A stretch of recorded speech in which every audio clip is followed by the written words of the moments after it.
এক ভাই জিজ্ঞাসা করেছেন যে আমার মা এক বড় হুজুরের নিকট থেকে খুব দামি দুটি তাবিজ এনে দিয়েছে, কিন্তু এখানে কিছু লোক বলে তাবিজ নাকি শিরক। তাদের কথায় আমি খুলেছি, কিন্তু এখন ভয় হচ্ছে, আপনি কিছু বলুন।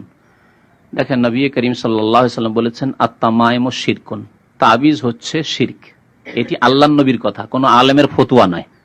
ফতোয়া হইলে ভাবতেন যে হতে পারে মানুষের মত ভুল হতে পারে। এটি কার কথা? নবী সাল্লাল্লাহু আলাইহি ওয়াসাল্লামের কথা। আচ্ছা, যদি কেউ বলে যে তাবিজ যাতে শিরক থাকবে সেটি শিরক, যেটা কোরআনের দোয়া দিয়ে করব, কোরআনের সূরা দিয়ে করব, অথবা নবী হাদিসের দোয়া দিয়ে করব। নবী সাল্লাল্লাহু আলাইহি ওয়াসাল্লাম যদি পার্থক্য থাকতো তাহলে পার্থক্য করে বলতেন যে দেখো তোমরা কোরআন হাদিসের দোয়া দিয়ে করিও, তাবিজ করিও, অসুবিধা নেই। আর শিরকি কথা দিয়ে বা বোধগম্য যে সব শব্দ নয়, বাক্য নয়, সেগুলি দিয়ে করিও না, ভেঙে বলতেন। কারণ তিনি আল্লাহর পক্ষ থেকে শরীয়ত পৌঁছানোর এই ফরজ দায়িত্ব পালনের জন্য এসেছিলেন, তিনি এই পার্থক্যের সাথে বর্ণনা করেননি। সুতরাং তাবিজ যে কোনো রকম হোক না কেন, আল্লাহ নবী বলেছেন শিরক, সুতরাং শিরক। কি রকম শিরক?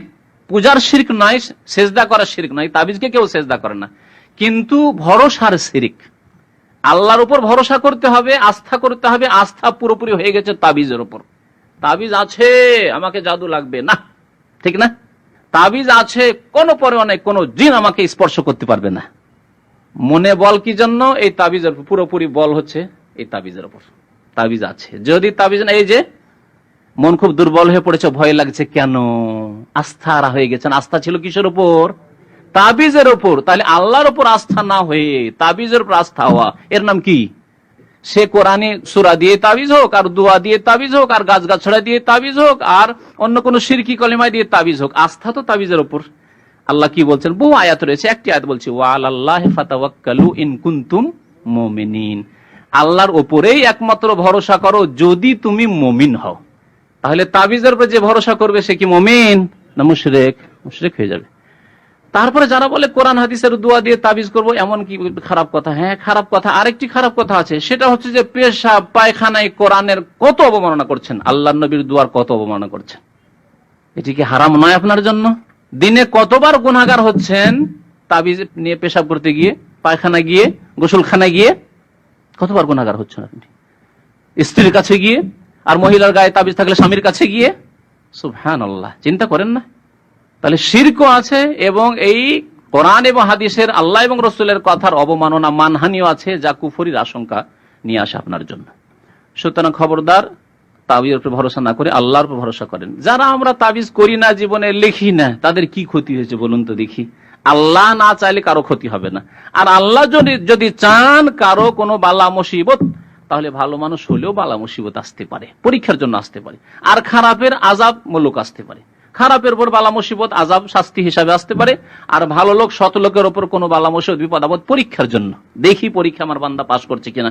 ইব্রাহিম আলাইহিস সালামকে পরীক্ষা করেছেন, ইউসুফ আলাইহিস সালামকে জেলে দিয়ে আল্লাহ পরীক্ষা করেছেন, আইয়ুব আলাইহিস সালামকে অসুস্থ করে আল্লাহ পরীক্ষা করছেন। সুতরাং আল্লাহর উপর ভরসা করেন আর তাবিজ করবেন না। এই তাবিজের সাথে আরেকটি প্রশ্ন ছিল, মুখে আমাকে জিজ্ঞাসা করেছিল এক ভাই, সেটা হচ্ছে যে এক ভাই সুতা বেঁধে রেখেছে। সুতা অনেকে বালা রাখে, পায়ে হোক, হাতে হোক, বাচ্চার কোমরে হোক, রাখে না?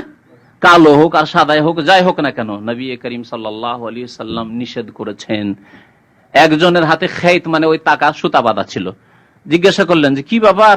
বলছে মিনাল ওয়াহেনা, আমার দুর্বলতা বা আমার এক রোগ আছে, সেই রোগের কারণে, রোগ থেকে আত্মরক্ষার জন্য সুতা বেঁধে রেখেছে, তাকা বেঁধে রেখেছে। নবী সাল্লাল্লাহু আলাইহি ওয়াসাল্লাম বললেন ফাইন্নাহু লা ইয়াজিদুকা ইল্লা ওয়াহনা, আরো বেশি তোমার রোগ বৃদ্ধি করবে, এই সুতাতে তোমার রোগ আরো বৃদ্ধি করবে। এক মনের রোগ, ওয়াসওয়াসা, মনের দুর্বলতা, যে সুতা যদি বাই চান্সে ছিঁড়ে যায়, পড়ে যায়, তাহলে বিপদ হবে। কেউ যদি ছিঁড়ে নেয় মুশকিল হয়ে যাবে। আর সবচেয়ে বড় রোগ হচ্ছে শিরকের রোগ, কুফরির রোগ। ফি কুলুবিহিম মারাযুন ফাযাদাহুমুল্লাহ মারাযা, সূরা বাকারায় যে রোগের কথা, মারাজের কথা বলেছে, কোন রোগ? শিরকের রোগ, কুফরির রোগ, আপনার শিরকের রোগ। আরো কি বলেছেন নবী সাল্লাল্লাহু আলাইহি ওয়াসাল্লাম, তা শুনবেন, ওই হাদিসটি পুরা করি। ফাইন্নাকা লাউ মিত্তা, এই অবস্থায় তুমি যদি মরে যাও, ওয়াহি আলাইক, আর এই সুতা তাগা বালা যদি তোমার কাছে থাকে, তোমার হাতে কোমরে বা তোমার ছেলে মেয়ের হাতে কোমরে, বাড়িতে ইত্যাদি যদি থাকে, মা আফলাহতা আবাদা, কোনদিনই তুমি মুক্তি পাবে না, কখনো তুমি মুক্তি পাবে না। তাহলে ভালো করে শুনে রাখুন যে এসব করা শিরকি কাজ, তা করবেন। আল্লাহর উপর ভরসা করতে চেষ্টা করুন।